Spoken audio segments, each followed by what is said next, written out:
అందరికీ నమస్కారం. Welcome back to my channel. ఈరోజు మన ఛానల్‌కి ప్రముఖ ఆధ్యాత్మికవేత్త, ప్రముఖ వాస్తు పండితులు వైవీఎస్ఎస్ గిరిరావు గారు మన ఛానల్‌కి విచ్చేశారు.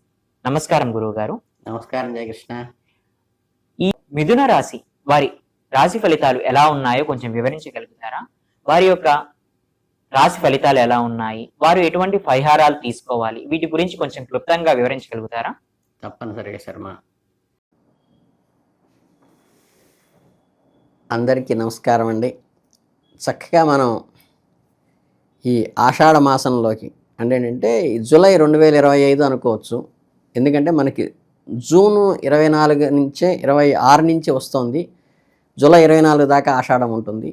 కనుక ఈ మిథున రాశి అందరూ ఆశాత్మకమైన నెలగా ఇది ఉంటుంది. అలాగే మీకు సాధారణ జీవితాన్ని తల్లకిందులు చేసే పెద్ద పెద్ద సమస్యలు వచ్చినట్లుగా ఒక్కసారి అనిపిస్తాయి, కానీ అయ్యో ఇది ఎలాగా అని మీరు ఆందోళన చెందాల్సిన అవసరం వస్తుందేమో అనిపిస్తుంది. కానీ అనుకోకుండానే మీ స్నేహితులు కాస్త ఎక్కువగా సపోర్ట్ చేయటం వల్ల, ఫ్రెండ్స్తో అడ్డాలకు వెళ్ళటం లాంటివి తగ్గించడం ద్వారా కూడా ఈ సమస్యల నుంచి ఈజీగా పరిష్కరించుకొని ముందుకెళ్ళచ్చు. అంటే ఈ చిన్నపాటి అభిప్రాయ భేదాలే మీకు చాలా అలా పెద్దవిగా చూసుకునేటువంటి ఆలోచన వస్తుంది తప్పితే అందులో పెద్ద శాంటిటీ ఉండదు. దాన్ని గమనించి ఒక్కసారి ఎక్కడ నెగ్గాలో కాకుండా ఎక్కడ తగ్గాలో నేర్చుకొని, ఈ సిచ్యువేషన్ చాలా కొంచెం విచిత్రంగా ఉన్నప్పటికీ కూడా మీరు దాన్ని సంయమనంతో కొత్త ప్రయత్నాలు ప్రారంభిస్తూ అద్భుతమైన ఫలితాలు పొందటానికి, మీ ప్రతిభను మరింతగా నిరూపించుకోవటానికి కృషి చేయండి తప్పితే అనవసరమైన ఆలోచనలు పెట్టుకోబాకండి. అలాగే జూలై 25లో మిథున రాశి వారు తమ వృత్తి జీవితంలో నిజంగా కొత్త ఆరంభాలను ఆశిస్తారు. ఇది ఏదైనా కొత్త ప్రాజెక్టు చేపట్టడానికి కానీ, కొత్త వ్యాపారాల్లో పెట్టుబడి పెట్టడానికి కానీ, మీ నైపుణ్యాన్ని విస్తరించుకోవటానికి కానీ మీకు ముఖ్యమైన విషయం ఏమిటంటే తొందరపాటు నిర్ణయాలు తీసుకోబాకండి. ఎప్పుడూ ఒక దీర్ఘకాలికమైన ఆలోచన చేస్తూ పూర్తి ప్రణాళికతో ముందుకు వెళ్ళండి. అంటే లెక్కించిన రిస్కులను మాత్రమే తీసుకోండి. అంటే మీరు ఎంతవరకు నష్టాన్ని భరించగలరు, దానివల్ల మీకు ఎంత లాభం వస్తుంది బేరీజు వేసుకోండి. కొన్నిసార్లు ఒక చిన్నపాటి ఎదురు దెబ్బ తగిలినా పర్వాలేదు, కానీ దానివల్ల దీర్ఘకాలంగా పెద్ద ప్రయోజనం చేకూరుతోంది అంటే దాన్ని జాగ్రత్తగా పట్టుకోండి.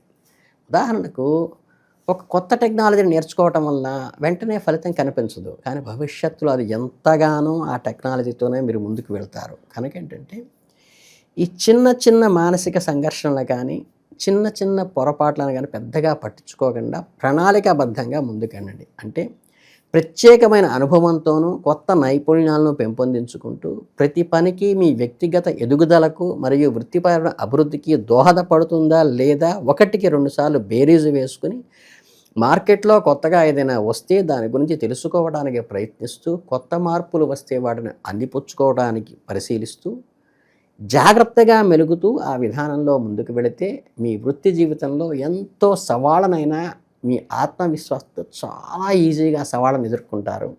మీ కెరీర్లో సుస్థిరమైన పురోగతి సాధించడానికి ఇది చాలా ఉపయోగపడుతుంది.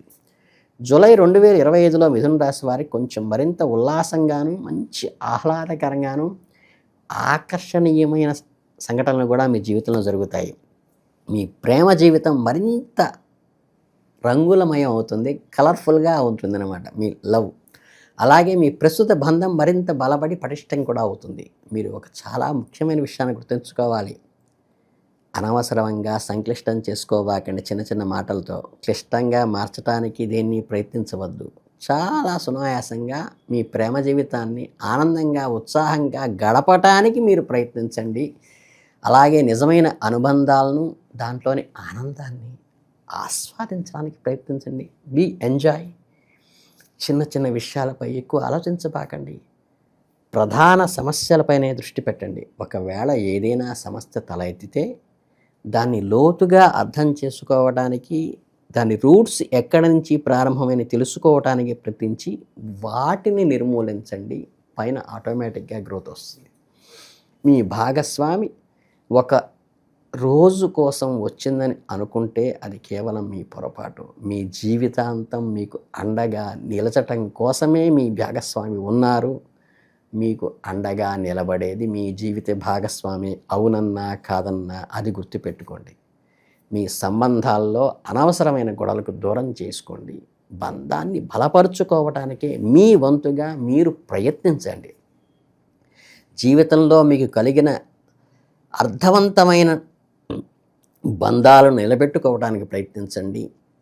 మీకు దగ్గరైన వారందరితో మీ అనుబంధాన్ని బలోపేతం చేసుకోండి, తప్పులేదు. ఈ అద్భుత సమయాన్ని చక్కగా వాడుకోండి, తప్పులేదు. మీ దగ్గరగా ఉన్న వారి కోరికలు, అవసరాలు అర్థం చేసుకోవటంపై ప్రత్యేక దృష్టి పెట్టండి. ఏ అవసరం కోసం వారు మిమ్మల్ని చేరుతున్నారో గమనించి ముందుకు వెళ్ళండి. అలాగే ఏదైనా స్పర్ధ వస్తే కూర్చుని మాట్లాడుకోండి. శ్రద్ధగా వాళ్ళు చెప్పేది వినండి. వాళ్ళ భావాలు తెలుసుకోండి. వారి పట్ల ఎంత శ్రద్ధ చూపిస్తున్నారో వాళ్ళకి తెలియచేయండి. కేవలం వారి సమస్యలను వినడం మాత్రమే కాదు, సరైన పరిష్కారం కూడా మీరు అందించగలుగుతారా లేదా అని గమనించుకొని సహాయం చేయడానికి ప్రయత్నించండి. ప్రేమ, ఆనందము, సానుకూల సంబంధాలు వృద్ధి చెందితే ఒక ఆహ్లాదకరమైన వాతావరణం, మీ జీవితమే ఒక నందనవనం అవుతుంది. అది గమనించుకోండి. జీవితంలో మరింత స్థిరమైన మరియు సంతృప్తికైన భాగవంతం చేయటానికి, అర్థవంతంగా బతకటానికి ప్రయత్నించండి. ఈ జూలై 2025లో స్థిరమైన ఎదుగుదల ఉంటుంది. లోతైన అవగాహనతో అవకాశాలను అందిపుచ్చుకోండి. మీ వ్యక్తిగత వృత్తిపరమైన జీవితంలో గణనీయమైన పురోభివృద్ధి చెందుతారు. మీ కెరీర్ విషయానికి వస్తే జాగ్రత్తగా అడుగులు వేయండి. రిస్క్ తీసుకున్నట్టు అనిపించినా కానీ అద్భుతమైన ఫలితం కోసం కొన్ని పనులు చేయక తప్పదు. తొందరపడి ఏ పని ఆలోచించకుండా మాత్రం చేయవద్దు. మీ బంధాలు ఎప్పుడూ సరళంగాను నిజాయితీగాను ఉండటానికి ప్రయత్నించండి. క్లిష్టతను నివారించండి. క్లారిటీగా ఉండండి. సరైన ఉద్దేశాలతో ముందుకు వెళ్ళి ఆలోచనాత్మకమైన చర్యల ద్వారా అనుసరిస్తూ ఈ నెలలో చాలా విజయవంతంగా మీ పనులన్నీ పూర్తి చేయగలుగుతారు. ఆ ప్రక్రియతో లోతైన సంతృప్తి భావాలను మరియు జీవితంలో చిరస్మరణీయంగా ఉండే జ్ఞాపకాలను నిక్షిప్తం చేసుకోగలుగుతారు మీ మస్తిష్కంలో. ఈ నెలలో మీపై ఒత్తిడి పెంచుకోవద్దు. అడుగు వెనక్కి తీసుకోండి అవసరమైతే, కానీ ప్రశాంతతను శ్వాసను తీసుకోవడానికి ప్రయత్నించండి. మీకు ప్రశాంతతని, ఆనందాన్ని, వృద్ధిని అందించే నెల ఇది అని గుర్తుపెట్టుకోండి.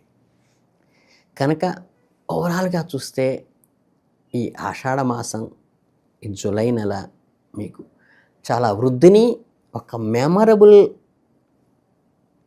ఒక ఆహ్లాదకరమైన సంతోషాన్ని మీలో నిక్షిప్తం చేసుకునే నెలగా ఉంటుంది. కాబట్టి దీనికి పరిష్కారంగా మీరు ఎప్పుడూ కూడా ఏంటంటే, మనఃకారకుడు చంద్రుడు కాబట్టి ఈ చంద్రుడికి అందరికీ ప్రాతకాలంలో పూజ చేస్తారు.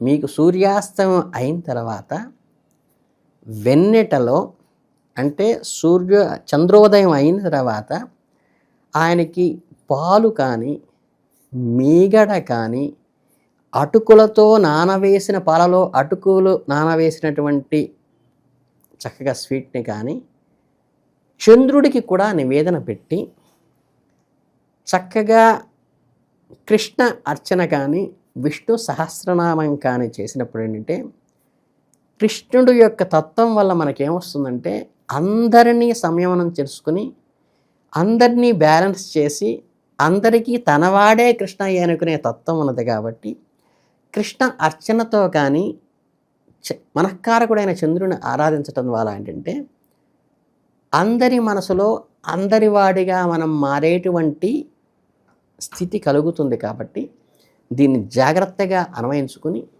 ఈ చిన్న పరిష్కారం చేసుకుని మీరు వీలైతే రోజు సాయం సంధ్య వేళకి విష్ణు సహస్రనామ పారాయణ కానీ, అయితే కృష్ణ అష్టకం చేసుకుని వెన్నపూస నివేదన పెడితే చక్కగా ఈ మాసమంతా కూడా మీకు వాతావరణం అంతా మంచి ఆహ్లాదకరంగాను, అనుకూలవంతంగాను, ప్రయోజనాత్మకంగాను, చక్కగా ఒక మంచి మెమరీని మీకు నిక్షిప్తం చేసేదిగాను ఉంటుంది. కాబట్టి ఈ ఒక్క చిన్న పరిష్కారం చేసుకోండి. ఇంకా ఏ రకమైన మీరు పూజలు పునస్కారాలు గ్రహజపాలు ఏమీ అక్కర్లేదు. మీకు చక్కగా చాలా అద్భుతంగా ఉంది. కాబట్టి జూలై నెలలో మీరు హ్యాపీగా నేను చెప్పిన చిన్న పరిష్కారం చేసుకుని ముందుకెళితే మీ అందరికీ ఒక స్వీట్ మెమరీగా మిగిలిపోతుందని కోరుకుంటూ మిథున రాశి వారికి అందరికీ శుభాభినందనలు. All the best.